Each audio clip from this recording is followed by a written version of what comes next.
Okay, in the name of God, the compassionate, the merciful. Hello, everybody. Hope you are doing great. You're watching FOADEBATE.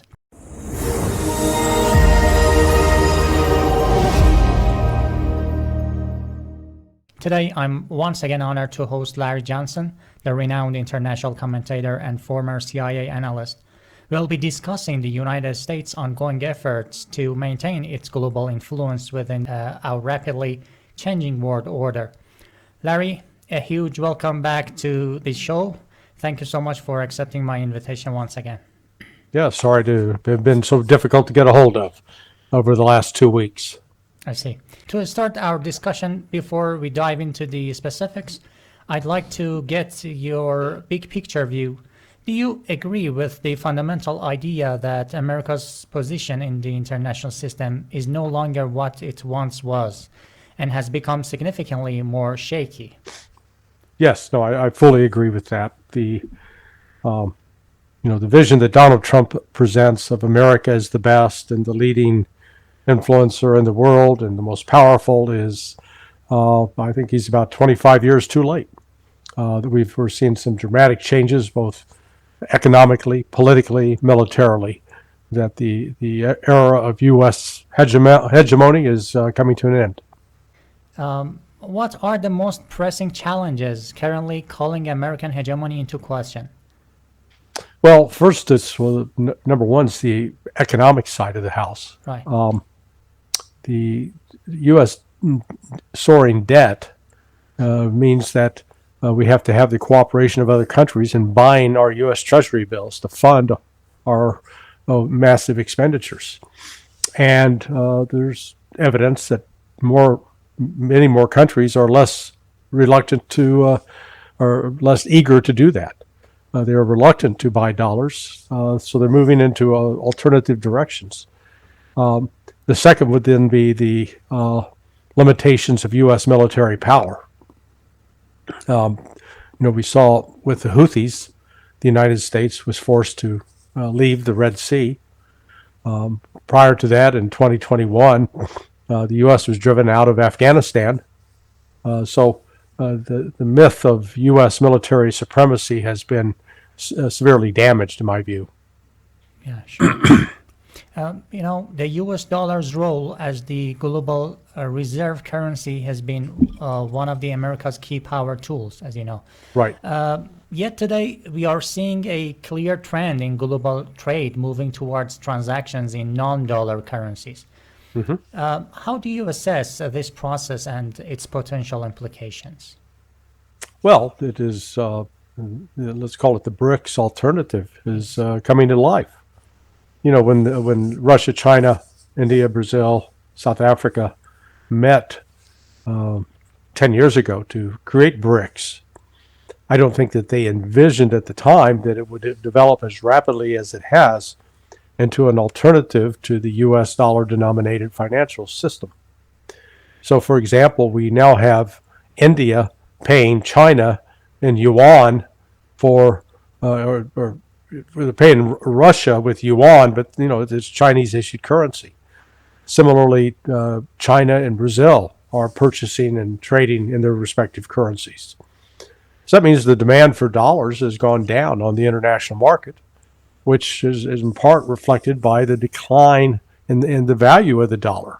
You've got less demand for something of a fixed quantity, and it's not, it's not what they call, one of these products that, regardless of price, you got to have it. This is just turning out to be a much more flexible price. In light of that, the U.S. is still trying to exert its influence, but I think we saw recently, like the sanctions that were applied to 2 Russian oil companies. All of that presumed that these oil companies, number one, were doing business with U.S. entities and accepting payment in U.S. dollars. And secondly is the false premise of the United States that Russia, if you cripple Russia's oil industry, you'll cripple the Russian economy. That's simply not true. Russia does total GDP from petroleum, oil products is roughly 15%. So it would hurt the economy, but it wouldn't crash it, not by any stretch. Okay, thank you so much. This actually leads to a broader strategic question. Should the United States move towards accepting a multipolar world order, partnering with emerging powers like China, India, and even Brazil on global management? Or should it exert every effort to maintain its unipolar position? What are actually the advantages and risks inherent in each of these two strategies? Well, the U.S. operates on a zero-sum game mentality. Yeah, If you think about game theory, yeah, Russia and China are operating on a positive game theory, and so within sort of the Russian, Chinese, India worldview, there doesn't have to be a loser. There's a way that you can make deals that make everybody the winner. So the United States is struggling by virtue of its conduct, it's behaving as if it doesn't think BRICS is going to succeed. And I maintain that BRICS is succeeding, and I prefer the term multinodal over multipolar, even though multipolar is commonly used. But if you think about it, a pole is just two opposite, it's got opposite ends. And a polar view of the world is essentially a zero-sum game of the world. There's a winner and there's some losers. Whereas a multinodal approach means you're not limited to just one or two dimensions. It's three-dimensional, and it involves big and small, but they're all in an interconnected relationship. And that's frankly where the world is moving economically. And hopefully militarily. If it moves in that direction militarily, we'll see an end to these wars. But I think one of the dangers is the West is so desperate to hang on to its status that it may see warfare as an out, as a way to accomplish that. right. Let's turn to the war in Ukraine. I read some strong comments from Tucker Carlson, who recently called European leaders foolhardy and reckless for their continued support of Kiev against Russia, warning that this approach is destroying Europe. To what extent do you agree with that characterization? And is the U.S. losing on a battlefield of its own making? Sure. Look, this war was provoked. One dimension to it that really hasn't been widely discussed.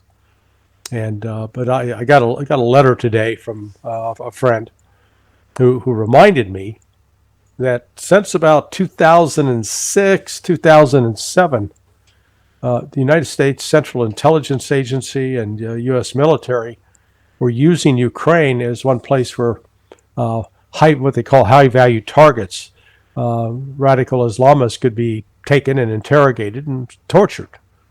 So there's been that long-standing relationship with Ukraine.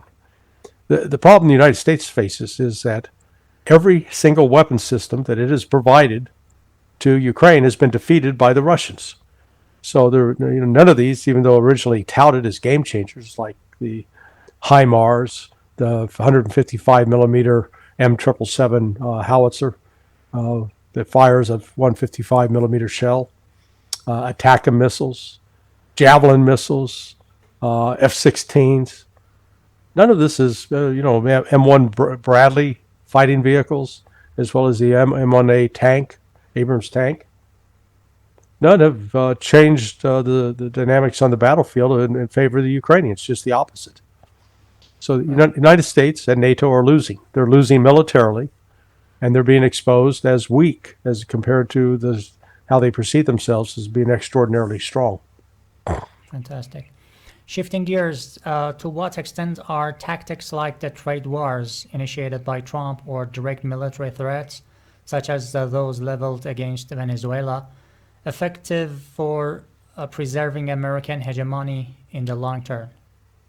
Well, I got a four-letter word for you. Cuba. C-U-B-A. United States has been sanctioning Cuba now for 65 years, or close to 65 years. And what has it accomplished? It has not changed Cuba's policy, and it hasn't sort of solidified U.S. control in the Caribbean. What we've learned is that sanctions are really it's the tool of someone who's weak. It's not the tool of someone who's strong. Sanctions can be effective if you're dealing with somebody where you control the necessary resource for that country or those people, that they can't live without it, and that you've got almost effective monopoly control. But that's not the case. There are very, very few such resources or products in the world that would fall into that category. That means there's always an alternative. There's always another way. And that's when the United States starts applying sanctions, especially to its important trading partners, they find another way. Look at what China just did. China used to purchase the majority of its soybeans from the United States. Now it just told the United States, go pound sand. We're buying all of our soybeans from Brazil. And they are. Right. And so now you got all these soybean farmers in the United States that don't have any place to sell their product. And they've got bills to pay. They've got to pay for the tractors that they're trying to purchase. Right. So, it's just a reminder of the limitations of sanctions. Right, you're right. Finally, looking ahead, what is your most likely scenario for America's role over the next 2 decades? Will the nation manage to preserve its global leadership, or are we witnessing its gradual decline and the inevitable formation of a truly multipolar world? Oh no, we're moving away from the era of U.S. Leadership, U.S. control, U.S. domination. And part of it's caused as well internally to the United States. The United States is rotting from within. We've got great political divisions. There is no longer agreement, a majority agreement on the narrative of what the United States is, what it's supposed to be. And frankly, all of its overseas commitments have helped bankrupt the United States, creating a potential for some very serious economic problems. So the United States is going to have to learn, because I think we'll see it start drawing down from military bases in Europe, in Africa, and in Asia. We'll see that start happening over the next 5 years, maybe sooner. The control of the dollar will fade. Dollar is still going to be an important asset, but it's not. The United States will no longer be able to use it to punish other countries as it has been up to this point. Fantastic. Thank you so much. If I've missed any crucial points, or if there is a question you expected me to ask, please feel free to address it. I'm all ears. Well, yeah. Have you? Let's first talk about Venezuela. Yes. I mean, it goes back to sort of the heart of your question.